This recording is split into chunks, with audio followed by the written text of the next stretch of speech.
Hey everyone, and welcome back to Boss Economic World, the only show that cuts through the noise, debunks the spin, and tells you what's really going on with your money and your world. Alright, grab your popcorn and maybe a stiff drink, because today we're diving headfirst into a story that has it all: spies, shadowy backroom deals, curious spooks, and a government caught with its trousers down. It looks like a John le Carre novel, but I promise you, this is all about the money. We're talking about the United Kingdom's spectacular, high-wire, faceplant of a China policy, and how it reveals the fundamental, trillion-dollar tug-of-war that's defining our era: security versus commerce. So, let's set the scene.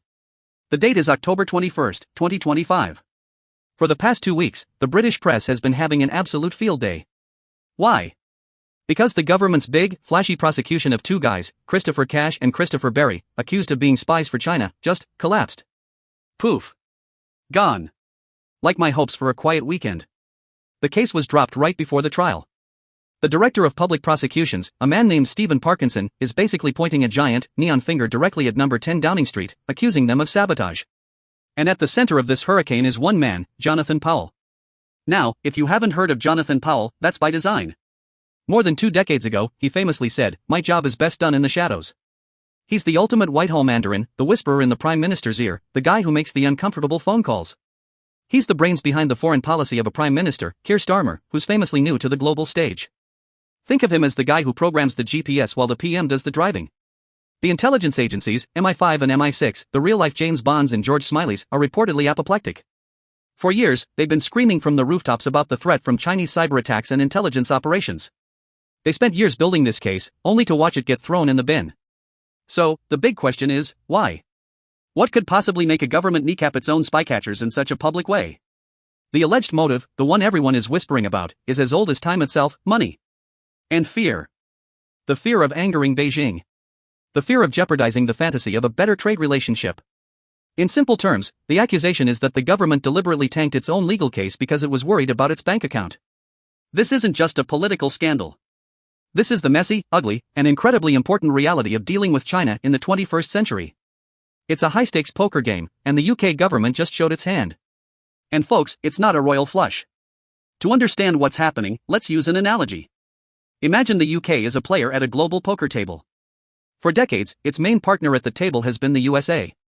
They've got a system, they trust each other's tells, and they generally work together. Then, a new player sits down: China. This player shows up with a stack of chips so high it blocks out the sun. They're offering massive side bets, lucrative deals, and they seem to have an endless supply of cash. The UK, post-Brexit, feeling a bit smaller and poorer than it used to, looks at that mountain of chips and starts to drool. Look at these numbers. This isn't a partnership, it's a shopping relationship. The UK buys over £70 billion worth of stuff from China, everything from our iPhones to our trainers to the little plastic toys in our Christmas crackers. In return, we sell them about £28 billion of our stuff, things like luxury cars and Scotch whiskey. That's a massive, gaping trade deficit. The Powell-Starmer logic, it seems, is that we need to fix this. We need to get more of China's money flowing into the UK, not just our money flowing out. We need their investment. And China is more than willing to invest. They want to build our nuclear power plants, like the now-stalled Bradwell B project. They want to build our 5G networks, remember that whole Huawei fiasco? They want to set up EV battery gigafactories, like the one Blythe's Britishvolt was trying to build before it went bust, a sector where Chinese companies like CATL and BYD are dominant global players. This is the lure. The multi-billion-pound promise. The siren song of inward investment that promises jobs, growth, and shiny new infrastructure. But here's the problem with our poker analogy. The other players at the table, especially the USA, are convinced the new high roller is marking the cards. And MI5 keeps finding hidden cameras in the light fixtures. This is the core dilemma. Do you call out the cheater and risk getting kicked out of their very lucrative side game? Or do you keep quiet, take their money, and hope they don't clean you out completely? The collapse of the Cash and Berry spy case suggests the UK government chose option B: keep quiet. Fold the hand. Don't upset the guy with the big stack of chips. The problem is, you can't run a country on a poker bluff. And the public, and your own security services, tend to notice when you deliberately lose a hand you should have won. This brings us back to Jonathan Powell and the way this government operates. Powell is from a dynasty of diplomatic fixers. His brother, Charles Powell, was Margaret Thatcher's foreign policy guru. These guys are masters of realpolitik and back-channel diplomacy. Jonathan himself was the architect of the Good Friday Agreement, a monumental achievement that was forged through years of painstaking, secret negotiations. So, his method is clear: work in the shadows, cut the deal, and present the finished product. This works for peace treaties. It works for smoothing over a diplomatic spat. It does not work when you're deciding the entire country's economic and security orientation towards a global superpower that is both a vital trading partner and, as MI5 Director General Ken McCallum keeps reminding us, a strategic threat. We've seen this movie before, even in the last year under Starmer. Take the Chagos Islands. Powell and the Foreign Office brokered a deal to hand sovereignty of the islands to Mauritius. In return, the UK gets to keep its 99-year lease on the critical UK-US military base at Diego Garcia. On paper, it solves a messy post-colonial legal dispute. A classic Powell backroom fix. But then came the public fallout. First, the price tag, a staggering £3.4 billion in a support package to Mauritius. Second, and more embarrassingly, the revelation that Mauritius is a very close friend of, you guessed it, China. It's a key partner in Beijing's Belt and Road Initiative. So, we've effectively paid billions to hand over strategic territory to a nation that is firmly in China's economic orbit, just to secure a base we share with the US, who is in a cold war with China. Make it make sense. Starmer looked completely blindsided by the public anger. It was a perfect example of the Powell Doctrine in action, the cloistered world of high statecraft colliding with the rough and tumble of democratic politics and public opinion. The deal might have seemed clever in a quiet room in Whitehall, but it looked terrible on the front page of the Daily Mail. This is the China syndrome happening inside the British government. Decisions with massive economic and security implications are being made by a tiny, unelected clique, without scrutiny or public debate. And when it blows up, nobody seems to know who's in charge. The government didn't put China on the enhanced tier of its new foreign influence registration scheme, even though it put Russia and Iran there. They buried the official China audit deep inside the national security strategy. They are desperately trying to avoid having this conversation in public. Why? Because they know the trade-offs are brutal and there are no easy answers. They want to be able to tell the business community, we're open to Chinese investment, while simultaneously telling the security community, we're tough on Chinese threats. The collapsed spy case just proved you can't do both. You have to choose. Now, for the professionals and the finance nerds watching, let's get into the weeds. The core justification for this kid gloves approach to Beijing is economic.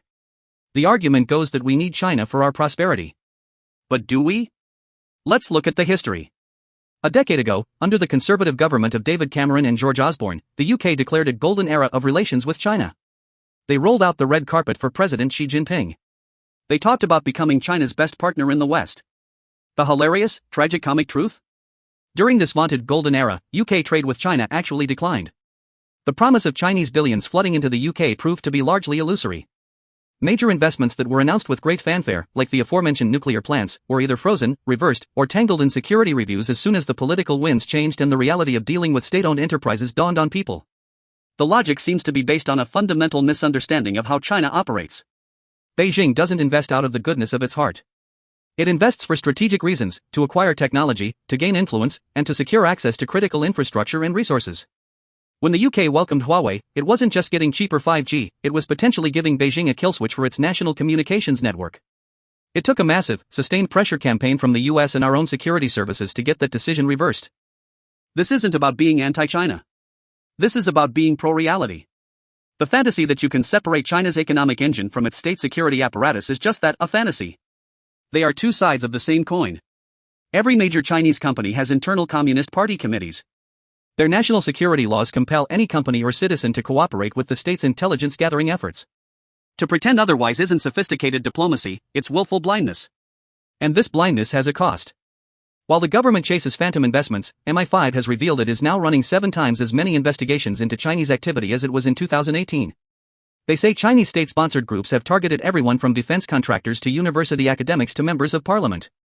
Just last week, Ken McCallum of MI5 was out again, venting his frustration and revealing his agency had disrupted yet another unspecified threat from China. Meanwhile, the diplomatic friction is growing.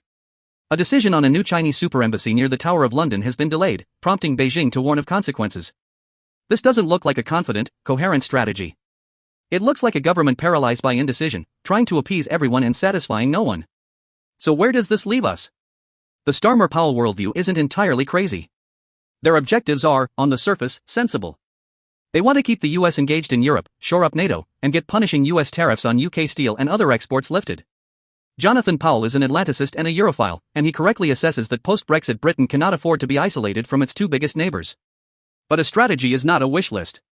A strategy involves making hard choices and accepting the consequences. If you want a better relationship with the EU, but it's tied to a deal on migration that the British public will hate, you have to be prepared to fight for it in the open, not just hope nobody notices.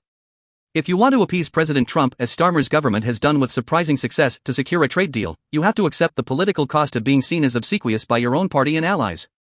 And if you want to pursue a new economic relationship with China, you have to have a transparent, public, and brutally honest conversation about the risks. You cannot do it in the shadows. You can't tell your spies to go after Chinese agents with one hand, and then order the prosecution dropped with the other, hoping nobody connects the dots. The great lesson of this entire fiasco is that the Powell doctrine of secret, elite statecraft is obsolete in the 21st century. Britain is not China. You cannot separate high-level foreign policy from the messy reality of domestic politics and democratic accountability. In an open society, your grand schemes will always come to light. So you'd better be able to defend them. Right now, the government can't defend its China policy because it doesn't really have one. It has a collection of contradictory hopes and fears. It's suspected of putting potential, often illusory, commerce before proven national security threats and the rule of law.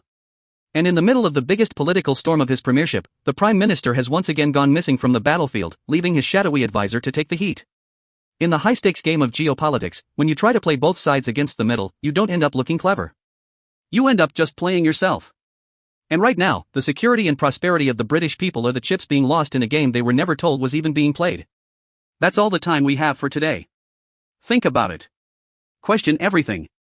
And as always, follow the money. I'll see you next time on Boss Economic World.